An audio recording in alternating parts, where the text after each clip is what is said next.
नमो नारायण, जय महाकाल, जय मां बगलामुखी। सभी मेरे दर्शकों का बहुत बहुत स्वागत है। देखिए, आज का टॉपिक है कि शरीर में शक्तियाँ जागृत होने के मुख्य संकेत। इस पे मैं पहले भी टॉपिक बना चुका हूँ और मुझे बहुत सारे क्वेश्चन आ रहे थे, तो मैंने सिर्फ 4 ही चीज़ों को चुना है जो सबसे इम्पॉर्टेंट चीज़ें होती हैं। एक एक करके आपको बताता हूँ, मैं देख लेता हूँ मोबाइल में। इसमें से पहला जो संकेत होता है सर में दर्द होना, ये सबसे इंपॉर्टेंट है। देखिए, शरीर का, हमारे पूरे शरीर का सबसे इंपॉर्टेंट जो भाग है वो पूरा हेड है, सर है। क्यों हेड है? क्योंकि इसी के अंदर में सबसे ज्यादा ज्ञानेंद्रियां हैं जो खुलती हैं, और सबसे मेनली इंपॉर्टेंट जो इसके अंदर ज्ञानेंद्रिय होती है वो देखिए आपका थर्ड आई।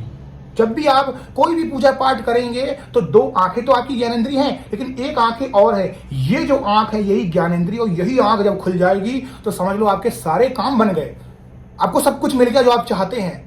तो सबसे इंपॉर्टेंट चीज यही है कि आपके शरीर में सबसे इंपॉर्टेंट जो ज्ञानेंद्रिय है वो यही है, थर्ड आई। और यही सबसे बड़ा संकेत होता है। सबसे पहले यहाँ ही प्रेशर होगा और आपकी यहाँ प्रेशर होगा। मुझे ऐसे कमेंट भी आते हैं, मेरे साथ जो लोग जुड़े हुए हैं पहले से, वो लोग मुझे बताते भी हैं कि गुरुजी मेरे यहाँ पर दर्द हो रहा है। और आपके कमेंट देख के भी मुझे पता चल जाता है कि मेरे सर पे वाइब्रेशन हो रही है, मेरे पीछे दर्द होता है। तो इसमें घबराने की बिल्कुल जरूरत नहीं है। सबसे बड़ा इसका निशान होता है पीछे, यहाँ पर वाइब्रेशन, यहाँ पर वाइब्रेशन और यहाँ पर तीव्र वाइब्रेशंस। यहाँ पर ऐसा लगता है किसी ने सूली गड़ा दी हो, आपकी आंखें फड़फड़ा रही हो, खुलना चाहती हो। तो ये सबसे पहला संकेत यही होता है दिव्य शक्तियों का कि आपका सर भारी होता है और सही पूजा पाठ कर रहे हैं और आपकी तीसरी आंख खुलने वाली है।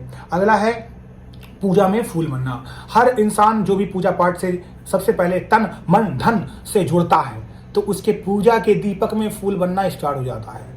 ऐसा नहीं है कि उसने बहुत समय से साधना की होगी और वो पूजा भी कर रहा होगा, प्रॉपर अपना समय दे रहा है देवी देवताओं को, तो 100% उसके पूजा में फूल बनेगा। अब पूजा में पहले फूल बनेगा, फिर आकृति बनेगी, भगवान के दर्शन होना स्टार्ट हो जाएंगे। तो सबसे इंपॉर्टेंट चीज होती है, अगर आपके पूजा में फूल नहीं बनता है तो साधना आपकी गड़बड़ है। अगर बन रहा है तो आप सही मार्ग पे जा रहे हैं। कई लोगों के नहीं बनता है बिल्कुल भी, चाहे वो घी का दिया जला लें, सरसों का दिया जला, जिनको उसमें बनता है कंग्रेचुलेशन, आपकी पूजा भक्ति में सही शक्ति है। अगर आपके नहीं बन रहा है तो आप अपने आप के अंदर झांक के देखिए कहाँ गड़बड़ कर रहे हैं। जाहिर सी बात है आपका ध्यान कहीं और होगा, कोई नियम नहीं अपना रहे होंगे, पूजा पाठ कर रहे हैं लेकिन एट द एंड में गड़बड़ी कर रहे होंगे। आप मदिरा जो भी कुछ करते होंगे, विषय वासना में लगे होंगे, चीज़ों के बारे में सोच रहे होंगे, लड़ाई झगड़ा करते होंगे, गलत कर्मों के कारण सब कुछ होता है। कर्म सही है तो हर जगह में काशी गंगा है, नहीं है तो कहीं पर नहीं है, आपको हर तरफ नाला ही नाला दिखाई देगा। बस वही बात है, कर्म अगर आपके अच्छे हैं तो सब कुछ सही है।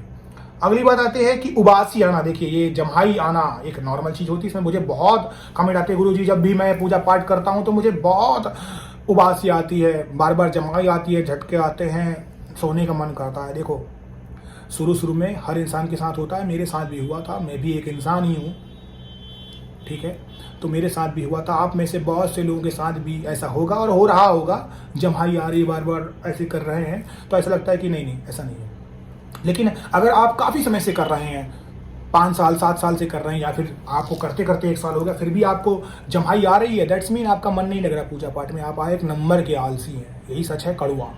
आपका ध्यान कहीं और है, आप चीज़ों में सोच रहे हैं कि मेरे साथ ये होगा नहीं होगा, क्या भगवान मेरी सुन लेंगे, क्या मेरी मनोकामनाएं पूरी होगी।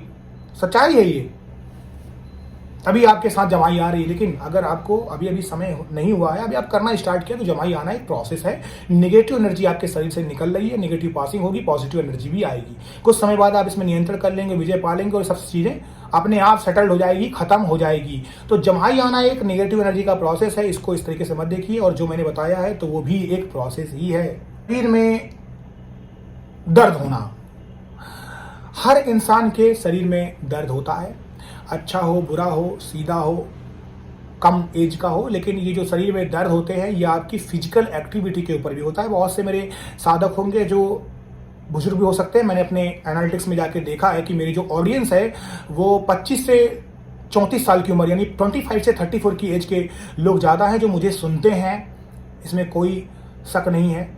और कुछ लोग ऐसे भी हैं जो काफ़ी बुजुर्ग हैं, वो लोग भी सुनते हैं।